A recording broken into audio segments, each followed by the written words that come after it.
Avram. Esse Avram, hebreu, ele deixa a terra dele em Ur dos Caldeus. A Caldeia é a região da Babilônia. A Babilônia está cheia de idolatria. Ele vai para Arã. De Arã ele vem para Canaã. Isso porque ele se torna o pai da fé. Estamos entrando agora em mais uma aliança. Qual delas? Abraâmica.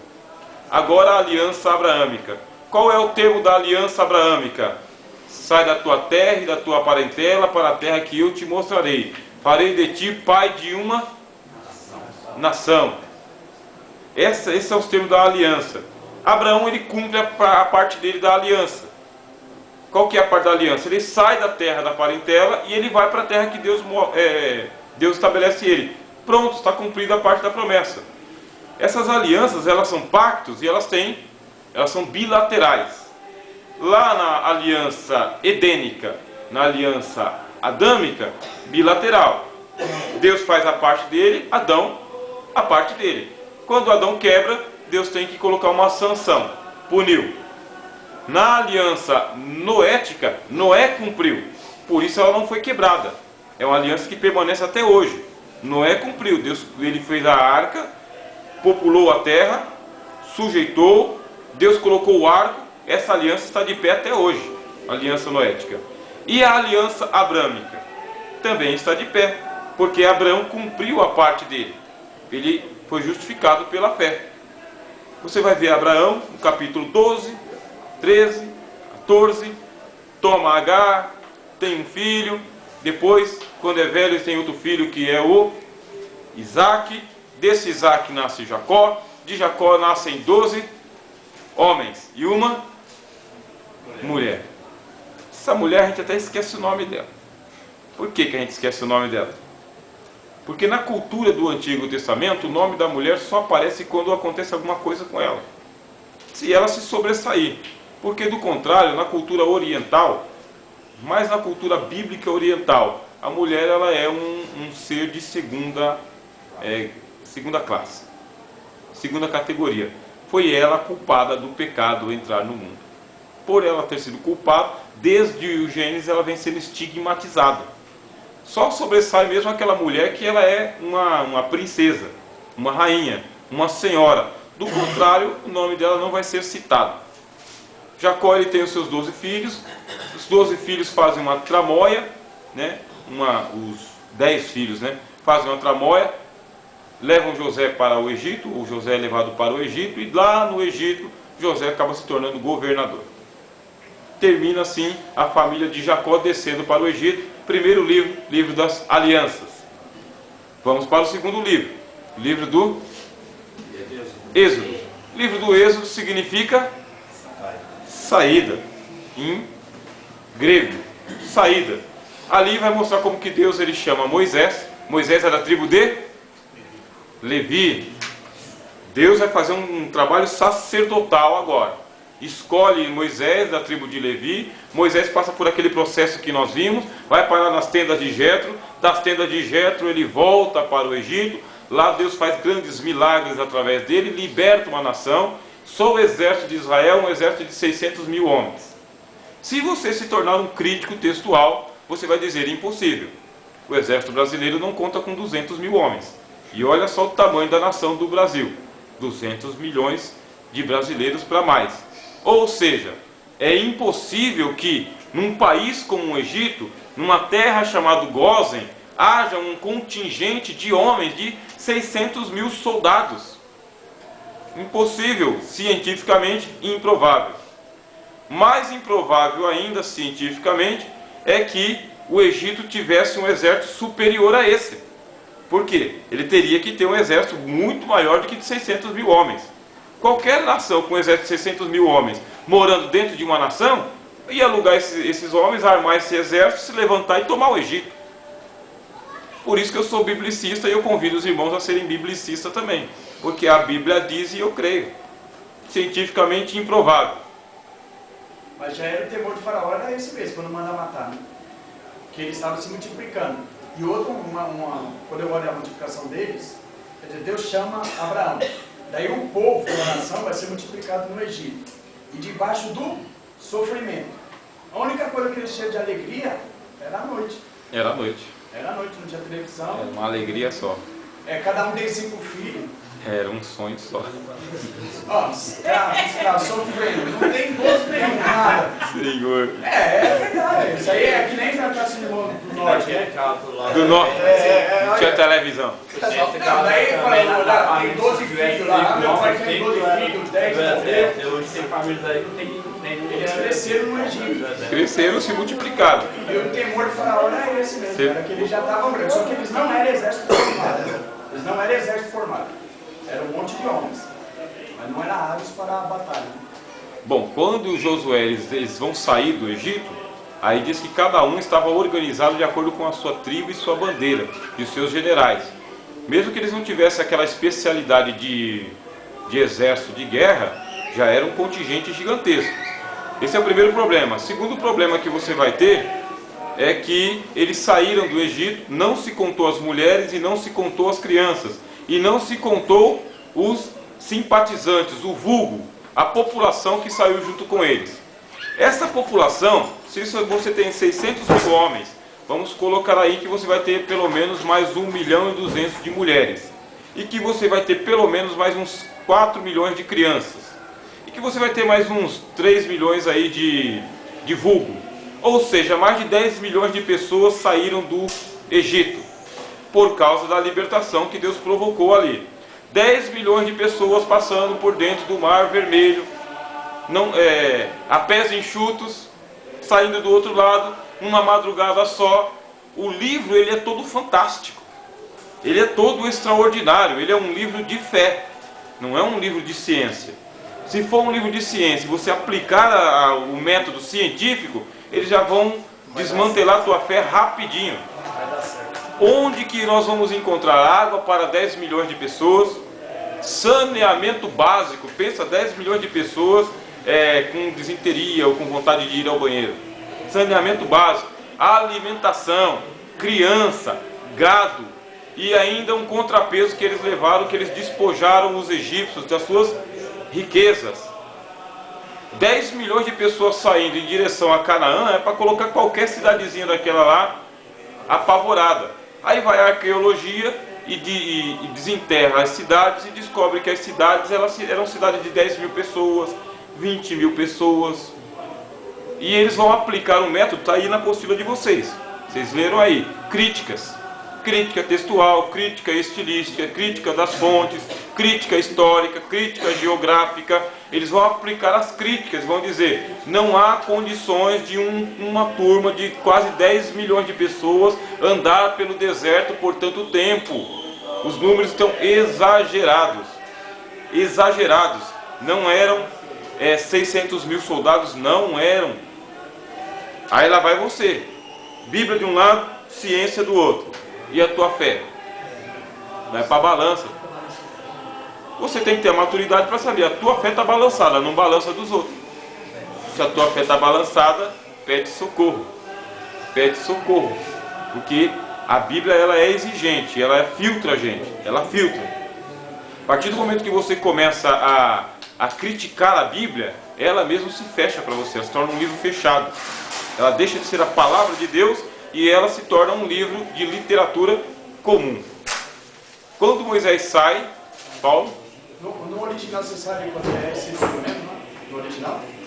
Então, das cópias mais próximas do original. Então, a forma como eles fazem a contagem dos números, dá para entender que é esse número mesmo. 600 mil.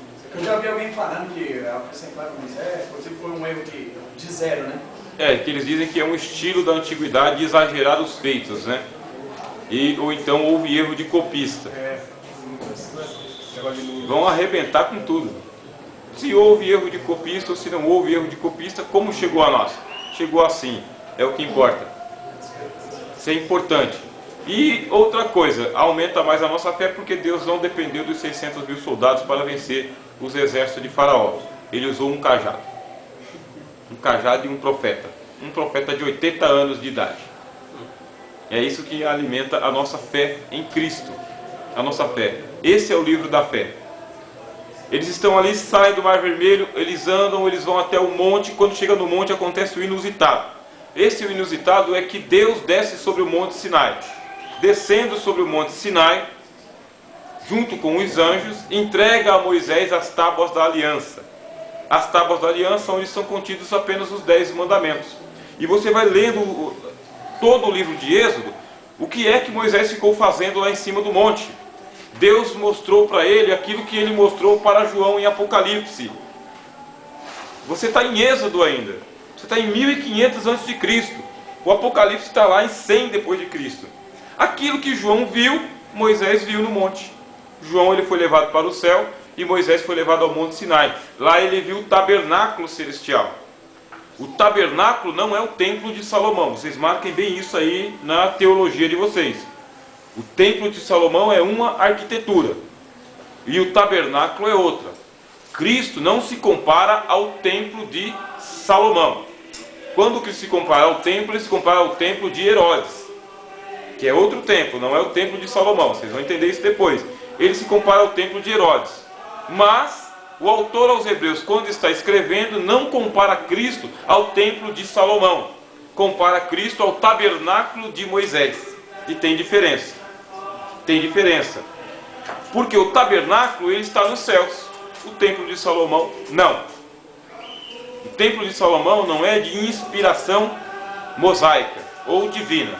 O templo de Salomão é um projeto de Davi e Salomão que tem a autorização de Deus.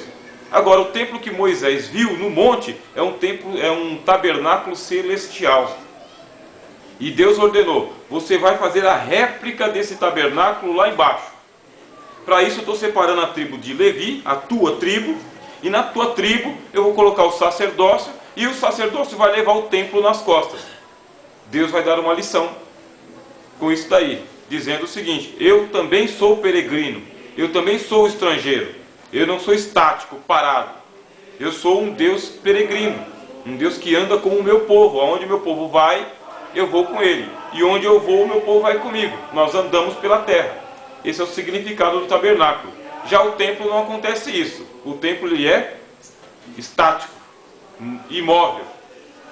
E Deus até resiste, na verdade, a Davi, quando Davi quer construir um templo. Deus diz: não, eu já habitei em tenda o tempo todo, não estou pedindo isso para você, Davi. Não estou pedindo.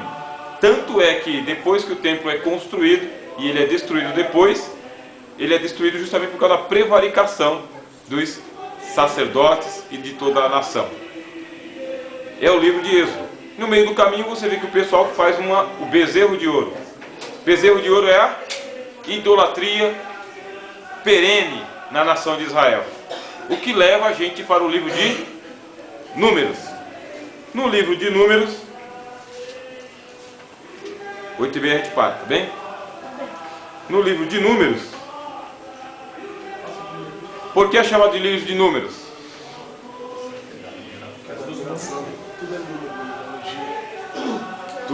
Tudo é recenseado.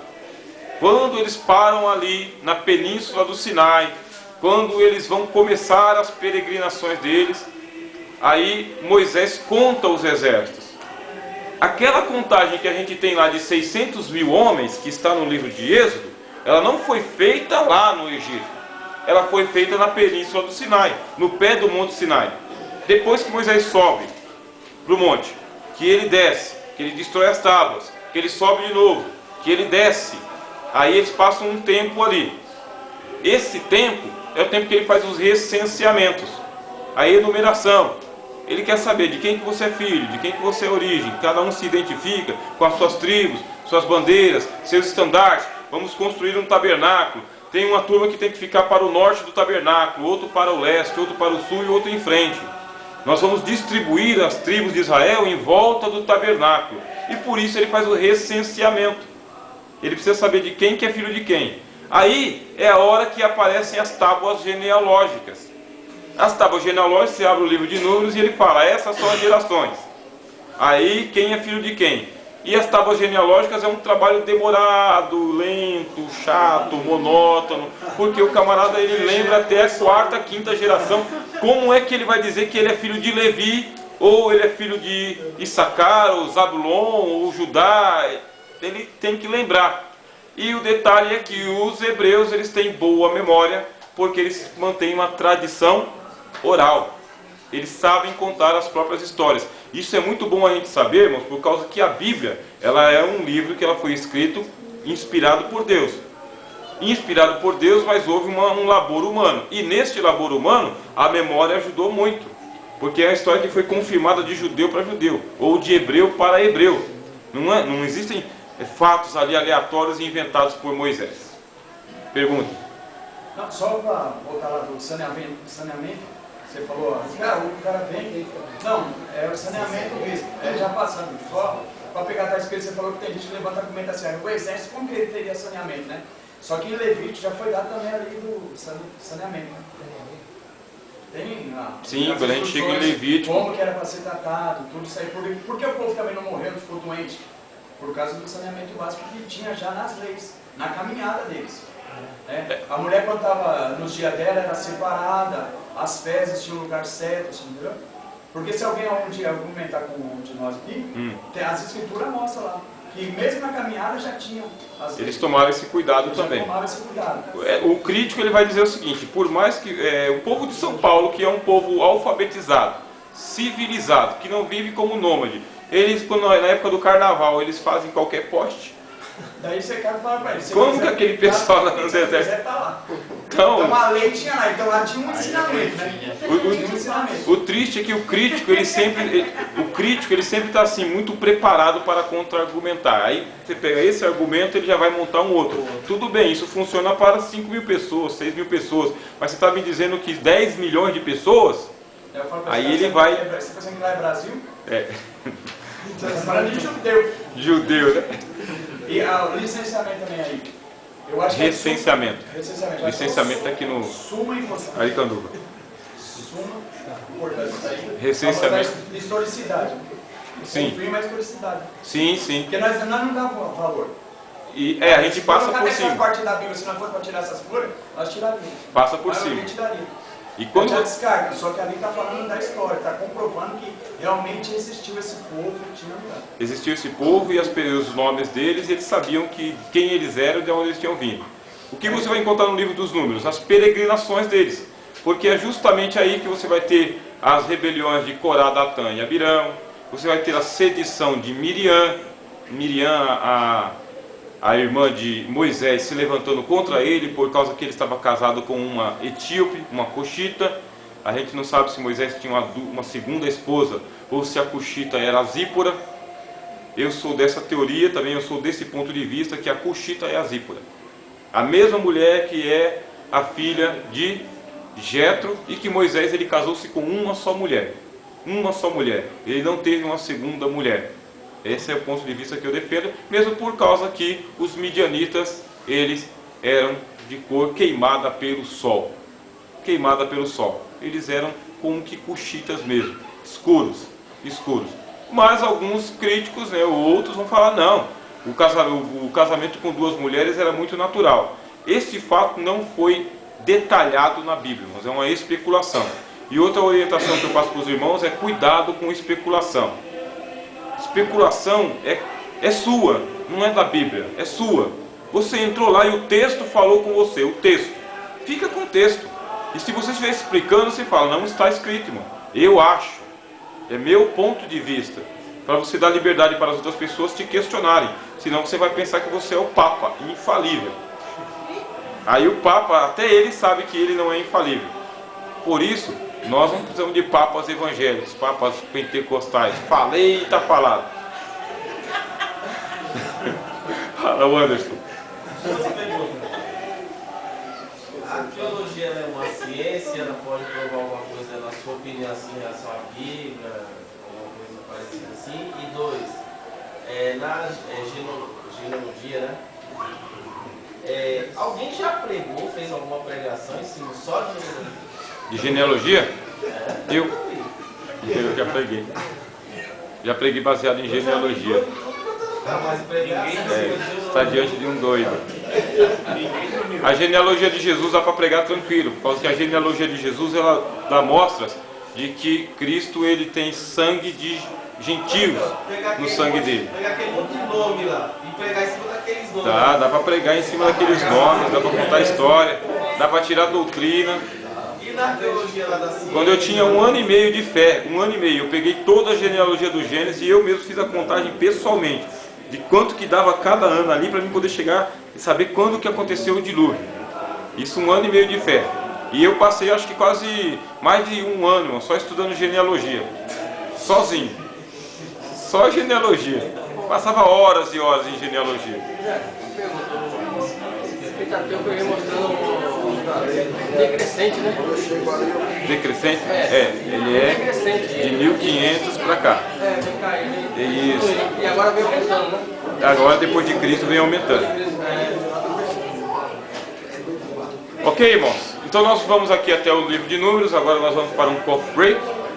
E depois nós vamos para o livro de Deuteronômio e terminar a nossa aula de hoje com a graça de Deus. Amém?